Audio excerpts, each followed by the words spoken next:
Priority থেকে অবশ্যই রাখা উচিত, যেহেতু আমাদের দেশের শিল্পীরা হচ্ছে দেশের সম্পদ।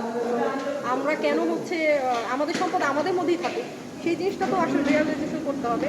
আসলে এগুলো নিয়ে আমি কথা বলতে চাই না, এই সিনেমা কোনটা ভালো খারাপ এগুলা অফ করে অন্য কোনো কোশ্চেন থাকলে ঈদের কাজ আসতেছে কিনা, ঈদের নাটক টাটক আসতেছে কিনা, ঈদের নাটক আসতেছে কিনা, ঈদের না, ঈদের নাটক আমি করতেছি না, আমি শুরুতেই বলছি। আচ্ছা, সাকিব এবং আরফান নিশু দুজনের মধ্যে পার্থক্য যদি আমি বলি আপনাকে, দুজন কাকে এক এবং দুই দিবেন? অবশ্যই এক দুই না, দুইজন মানুষ কিন্তু পার্থক্যটা একটু বলবেন। দুইটা জায়গা।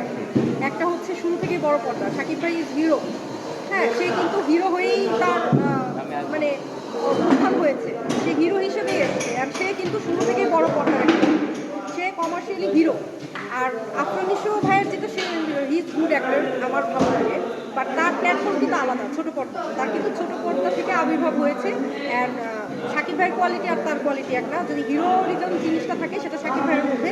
আর অ্যাক্টর যেটাকে বলা হয়, বিভিন্ন ভার্সেটাইল অ্যাক্টিং বা বিভিন্ন আর্ট ফিল্ম বা ওটিটির যেই প্ল্যাটফর্মগুলো, সেগুলো নিশো ভাই দুর্দান্ত অভিনয় করে। তাকে অভিনেতা, আমি বলবো যে সে গুড অ্যাক্টর, অভিনেতা, বাট হিরো যে বিষয়টা সেটা সাকিব ভাই। না মানে ইয়ে তো হিরো না, সবাই তো হিরো না, সে হচ্ছে অভিনেতা, গুড অ্যাক্টর। আর সাকিব ভাই হচ্ছে হিরো, এক কথায় হিরো। সে খাই দায় ঘুমাই, বান্ধবীরা আছে তাদের সাথে ঘুরি আড্ডা দিই, এগুলো নিয়ে সময় কাজের বাইরে কেন?